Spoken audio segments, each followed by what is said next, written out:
থাকে আলু ভর্তা আর যদি থাকে আটা, বানিয়ে নেওয়া যায় ঝটফট নাস্তার রেসিপি।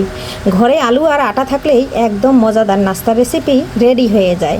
আর এটা প্রতিনিয়ত বিকালে ঝটফট বানিয়ে খেয়ে নেওয়া যায়। কেমন লাগলো আমার বিকেলের নাস্তাটা বন্ধুরা? জানাতে কিন্তু একটুও ভুলবেন না। আশা করছি ফুল ভিডিওটি দেখে ছোট্ট একটা মন্তব্য রেখে যাবেন। আপনাদের কাছেও ভীষণ ভীষণ ভালো লাগবে এই নাস্তার রেসিপিটি। ওকে বন্ধুরা, নমস্কার বন্ধুরা, সবাই কেমন আছেন? আমি পাপড়ি চলে আসলাম পাপড়ি কিচেন অ্যান্ড ব্লগ থেকে। আটা দিয়ে একটা মজাদার রেসিপি করব। এখানে নিয়েছি আটা। এখানে আমি ছানের এক কাপ আটা নিয়েছি। আর আটাটা দিয়েই কিন্তু এই নাস্তাটা করব। আর নাস্তাটা কিভাবে করছি, এখানে নিয়েছি সিদ্ধ আলু। আলুটা খুব সুন্দর করে ম্যাশ করে নিয়েছি। আর লাগবে আমার ধনেপাতা কুচি,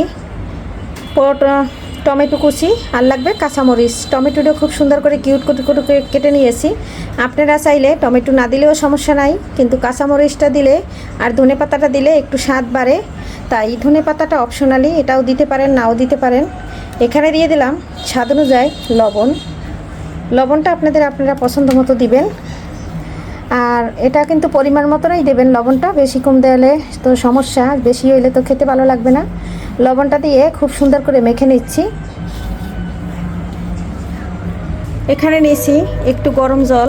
গরম জলটা দিলে, যেহেতু প্যাকেটের আটা, এটা কিন্তু ময়দার আটা, আর ময়দার আটাটা কিন্তু একটু গরম জল দিয়ে মেখে নিলে ভালো হয়। এখানে নিয়েছি একটা চামচ, আর এই চামচটা দিয়ে খুব সুন্দর করে নেড়ে চেড়ে মেখে নেব। মাখার পরে এখানে আমি একটু তেল ব্যবহার করব।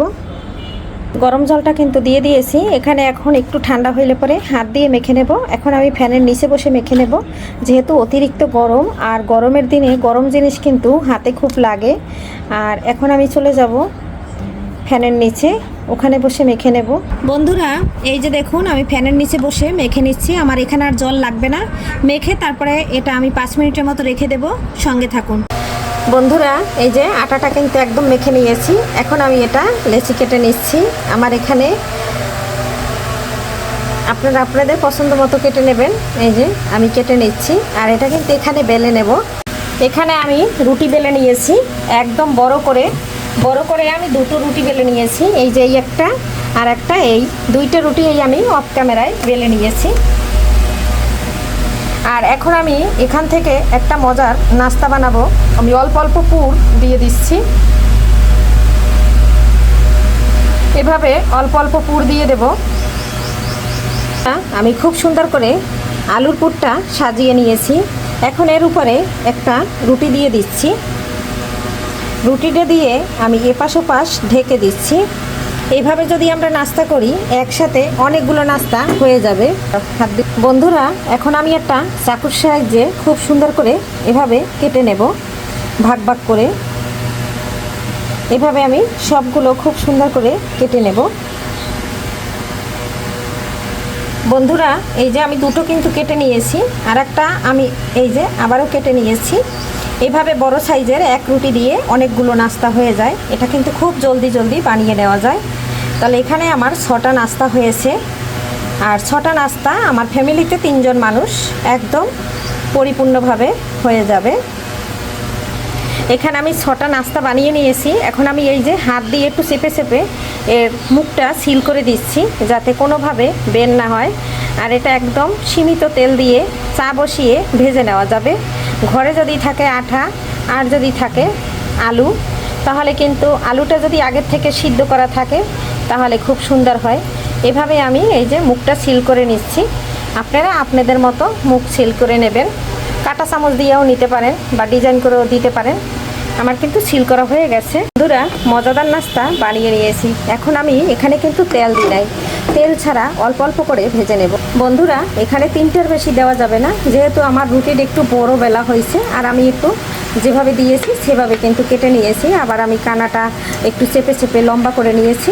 এভাবে উল্টে পাল্টে খুব সুন্দর করে কিন্তু ভেজে নেব। আর হালকা যখন ভাজা হবে তখন কিন্তু আমরা এখানে সামান্য অল্প একটু তেল দিয়ে এই নাস্তাটা মুসমুসে করে ভেজে নেব বন্ধুরা। এই যে একটা পাশ ভাজা হয়ে গেছে, উল্টে নিয়েছি। আর এই নাস্তাটা বানাতে একদম অল্প সময় লাগে বন্ধুরা। 2টা পাশ ভাজা হয়ে গেছে বন্ধুরা। তেলটা দিয়ে উল্টে পাল্টে খুব সুন্দর করে ভেজে নিচ্ছি। আপনারা চাইলে এটা ডুবা তেলেও ভাজতে পারেন। কিন্তু ডুবা তেলে না ভেজে এরকম অল্প তেলে ভেজে নিলে আরও ভালো হয়, কারণ আমাদের শরীরের জন্য তেল খাওয়া খুবই ক্ষতিকর, তাই একটু কম তেলে ভেজলে আমাদের জন্য ভালো। এভাবে আমি সবগুলো নাস্তা বানিয়ে নেব। এই যে বন্ধুরা, একদম হয়ে গেছে আর একদম কিন্তু মুসমুসে হয়েছে। এটা কিন্তু চায়ের সাথে একদম জমে যাবে। আপনারা চাইলে আরও পুর বেশি দিতে পারেন, বিভিন্ন ধরনের সবজির পুর দিয়ে বানাতে পারেন, এখানে ডিম ব্যবহার করতে পারেন, কিন্তু আমি এখানে ডিম ব্যবহার করছি না। আবার একটু উল্টে দিচ্ছি আর একদম খুব সুন্দর করে ভাজা হয়ে গেছে। অবশ্যই আপনারা একটু আগে তেল ছাড়া ভেজে নিলে বেশি ভালো হয়, মুসমুসে হয়। আর এটা আপনারা ডুবো তেলেও ভাজতে পারেন। খুব সুন্দর করে কিন্তু ভাজা হয়ে গেছে বন্ধুরা। এই যে এখন কিন্তু এটা তুলে নিচ্ছি। দেখতে যেরকম লোভনীয় হয়েছে, খেতে কিন্তু বন্ধুরা দারুণ লাগে। এভাবে আপনারা সকাল বিকালের নাস্তা, বাচ্চাদের স্কুলের জলখাবার, বাচ্চাদের স্কুলের টিফিন দিতে পারেন, মজা করে খেয়ে নেবে। অবশিষ্ট তিনটাও ভেজে নিচ্ছি, অবশিষ্ট তিনটাও দিয়ে দিয়েছি বন্ধুরা। এটাও একটু উল্টে পাল্টে ভেজে তারপরে কিন্তু হালকা একটু তেল দিয়ে নেড়ে নামিয়ে নেব। হয়ে যাবে আমার মজাদার নাস্তা, একদম ডান। এটাও অফ ক্যামেরায় একটু উল্টে পাল্টে ফিরিয়ে দিয়েছি। এই যে এখন এই পাশটাও ভাজা হয়ে গেছে। এই পর্যায়ে আমি একটু তেল দিয়ে দিচ্ছি, সামান্য তেল দিলেই বন্ধুরা হয়ে যাবে। আর এই তেলটা দিয়ে খুব সুন্দর করে যেভাবে একটু ঘুরিয়ে দিবেন, তাহলে একদম সম্পূর্ণ জায়গায় পাবে। এটা এই পাশটা ভাজা হলে তারপরে আবার অন্য পাশটা উল্টে দিচ্ছি। আর জালটা কিন্তু হাই হিটে দিবেন না, তাহলে কিন্তু পুড়ে যাবে, আর পুড়ে গেলে কিন্তু খেতে ভালো লাগে না। এই যে উল্টে পাল্টে এটাও খুব সুন্দর করে মুসমুসে করে ভেজে নিচ্ছি। আপনারা চাইলে আর একটু ছোটো করেও দিতে পারেন, এখান থেকে 7টা 8টাও বানানো যেত। আমরা 3জন মানুষ, তাই 6টা বানিয়ে নিলাম, একটু বড় সাইজ করে বানিয়ে নিলাম। নাস্তাটা কিন্তু খুব সুন্দর ফুলে উঠেছে, আর আমার কিন্তু একটুও কিন্তু দাগ লাগে নেই। এই যে দেখুন, পোড়া পোড়া হলে কিন্তু ভালো লাগে না।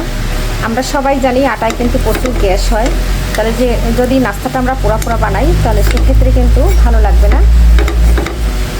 বন্ধুরা, নাস্তা কিন্তু একদম রেডি। এই যে সবগুলো তুলে নিলাম। কেমন হয়েছে বন্ধুরা বিকালের নাস্তা? এভাবে যদি চায়ের সাথে হয় বিকালে মজার মুসমুসে নাস্তা, আর কি চাই বন্ধুরা। খুব সুন্দর করে কিন্তু একদম চা জমে যাবে একদম। আর বানিয়ে নিলাম, আজকের মতো বিদায় নিলাম। আবারও দেখা হবে নতুন কোনো রেসিপিতে।